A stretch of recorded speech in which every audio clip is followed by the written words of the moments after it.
Good morning, P5, and anyone else who would like to read this with me. Here we go. Hopefully the last instalment. Are you ready? Bunce's Giant Storehouse. "My dear Foxy," cried Badger, "what in the world has happened to your tail?" "Don't talk about it, please," said Mr. Fox. "It's a painful subject." They were digging the new tunnel. They dug on in silence. Badger was a great digger, and the tunnel went forward at a terrific pace now that he was lending a paw. Soon they were crouching underneath yet another wooden floor. Mr. Fox grinned slyly, showing sharp white teeth. "If I'm not mistaken, my dear Badger," he said, "we are now underneath the farm which belongs to that nasty little pot-bellied dwarf, Bunce. We are, in fact, directly underneath the most interesting part of that farm." "Ducks and geese!" cried the small foxes, licking their lips. "Juicy, tender ducks and big fat geese!" "Exactly," said Mr. Fox.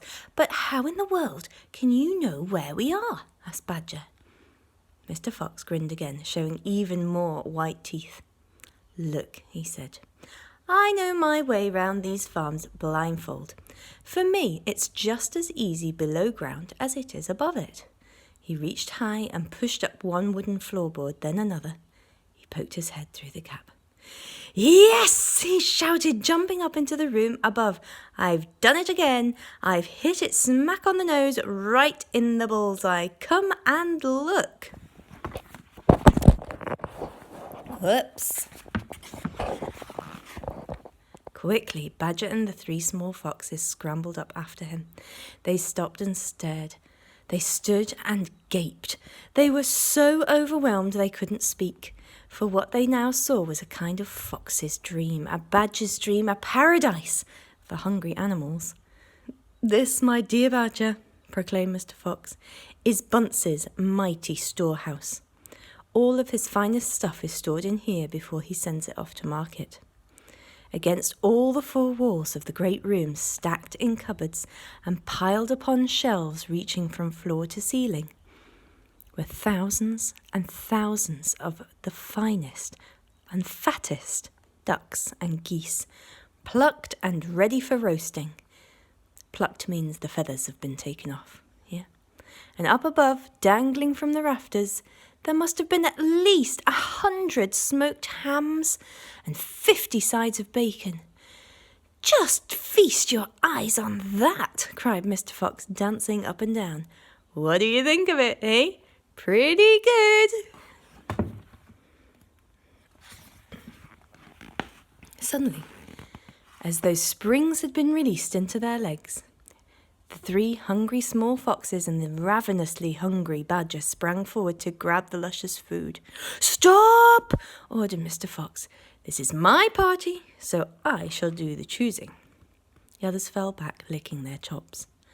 Mr. Fox began prowling around the storehouse, examining the glorious display with an expert eye.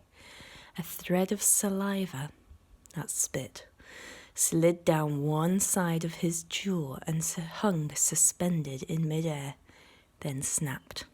I think he's dribbling because he's so hungry. "We mustn't overdo it," he said. "Mustn't give the game away, mustn't let them know what we've been up to. We must be neat and tidy and just take a few of the choicest morsels.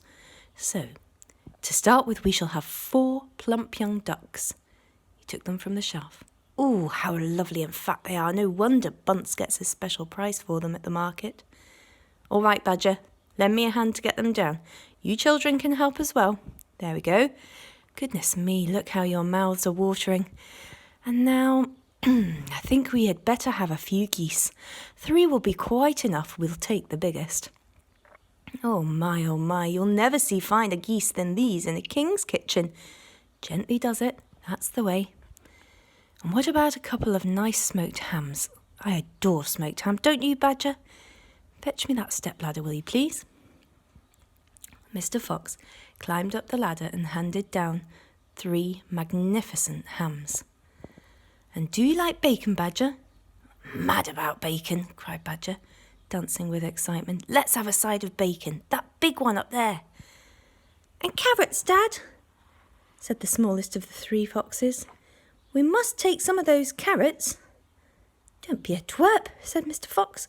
"You know we never eat things like that." "Not for us, Dad. It's for the rabbits. They only eat vegetables."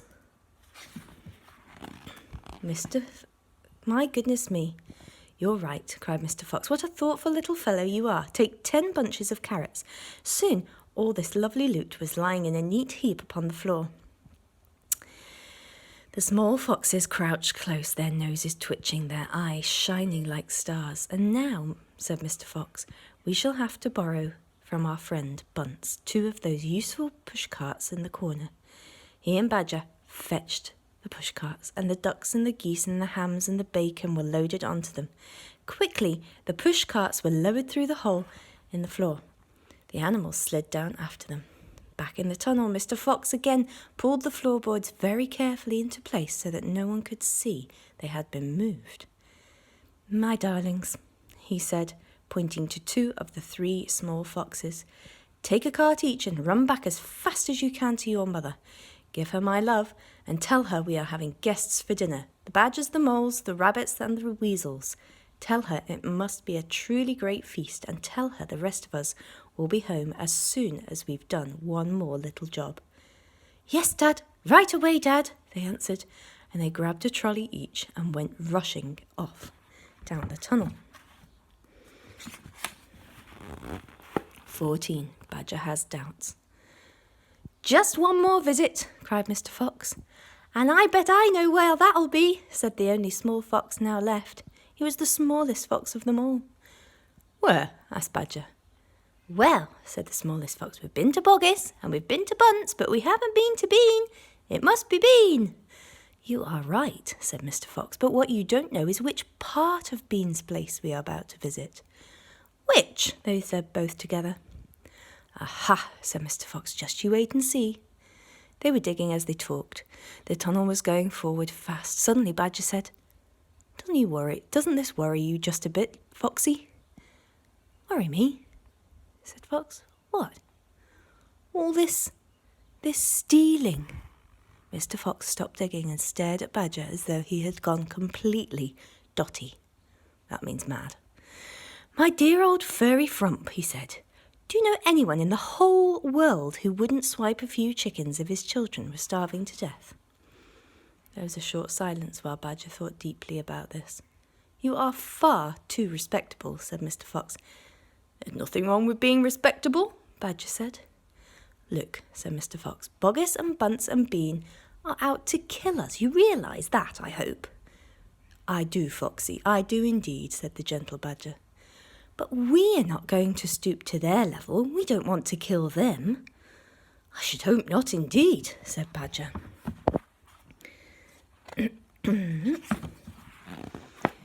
"We wouldn't dream of it," said Mr. Fox. "We shall simply take a little food here and there to keep us and our families alive, right?"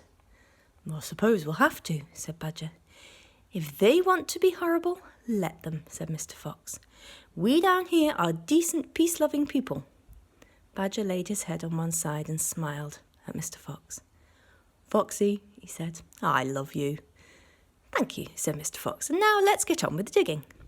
5 minutes later, Badger's front paws hit against something flat and hard. "What on earth is this?" he said. "It looks like a solid stone wall." He and Mr. Fox scraped away the soil. It was a wall, but it was built of bricks, not stones. The wall was right in front of them, blocking their way. "Now, who in the world would build a wall under the ground?" asked Badger. "Very simple," said Mr. Fox. "It's the wall of an underground room, and if I am not mistaken, it's exactly what I'm looking for." 15. Bean's secret side cellar. Mr. Fox examined the wall carefully. He saw that the cement between the bricks was old and crumbly, so he loosened a brick without much trouble and pulled it away. Suddenly, out from the hole where the brick had been, there popped a small, sharp face with whiskers. "Go away!" it snapped. "You can't come in here, it's private." "Good Lord," said Badger, "it's a rat." "You saucy beast," said Mr. Fox. "I should have guessed we'd find you down here somewhere." "Go away!" shrieked Rat. "Go on, beat it! This is my private pitch." said Mr. Fox. I will not shut up, shrieked Rat. This is my place. I got here first. Mr. Fox gave a brilliant smile, flashing his white teeth. My dear Rat, he said softly, I am a hungry fellow. If you don't hop it quickly, I shall eat you up in one gulp. That did it. Rat popped back fast out of sight. Mr. Fox laughed and began pulling more bricks out of the wall. When he had made a biggish hole, he crept through it. Badger and the smallest fox followed him in. They found themselves in a vast, damp, gloomy cellar. This is it, cried Mr. Fox. This is what? Said Badger. The place is empty. Where are the turkeys? Asked the smallest fox, staring into the gloom. I thought Bean was Turkey Man. He is a turkey man, said Mr. Fox, but we're not after turkeys now. We've got plenty of food. Then what do we need, Dad? Take a good look around, said Mr. Fox. Don't you see anything that interests you? Badger and the smallest fox peered into the half-darkness. As their eyes became accustomed to the gloom, they began to see what looked like a whole lot of big glass jars standing upon shelves round the room. They went closer. They were jars. There were hundreds of them, and upon each one was written the word cider. Cider, if you remember, is the drink that Bean makes from apples. The smallest fox leaped high in the air. Oh, Dad, he cried out, look what we found. It's cider. Exactly, shouted Mr. Fox. Tremendous, shouted Badger. Bean's secret cider cellar, said Mr. Fox. But go carefully, my dears, don't make a noise. This cellar is right underneath the farmhouse itself. Cider, said Badger, is especially good for badgers. We take it as medicine. 1 large glass 3 times a day with meals, and another at bedtime. It will make the feast into a banquet, said Mr. Fox. While they were talking, the smallest fox had sneaked a jar off the shelf and had taken a gulp. Wow! He gasped. Wowee! You must understand that this was not the ordinary weak fizzy cider one buys in a store. It was the real stuff, a home-brewed fiery liquor that burned in your throat and boiled in your stomach. Ah! Gasped the smallest fox. This is some cider. That's quite enough of that, said Mr. Fox, grabbing the jar and putting it to his own lips. He took a tremendous gulp. It's miraculous, he whispered, fighting for breath. It's fabulous, beautiful. My turn, said Mr. Badger, taking the jar and tilting his head well back. The cider gurgled and bubbled down his throat. Oh, it's like melted gold, he gasped. Oh, Foxy, it's like drinking sunbeams and rainbows. You're poaching. Oh, sorry. You're poaching, shrieked Rat. Put that down at once. There'll be none left for me. Rat was perched up on the highest shelf in the cellar, peering out from behind a huge jar. There was a small rubber tube inserted into the neck of the jar, and Rat was using this to suck out the cider. You're drunk, said Mr. Fox. Mind your own business, shrieked Rat. And you great clumsy brutes come messing in here, we'll all be caught. Get out and leave me to sip my cider in peace. At that moment they heard a woman's voice calling about in the house above. Hurry up and get that cider, Mabel, the voice called. You know Mr. Bean doesn't like to be kept waiting, especially when he's been out all night in a tent. The animals froze. They stayed absolutely still. Their ears pricked, their bodies tense. Then they heard the sound of a door being opened. The door was at the top of a flight of steps leading down from the house to the cellar, and now someone was starting to come down those steps.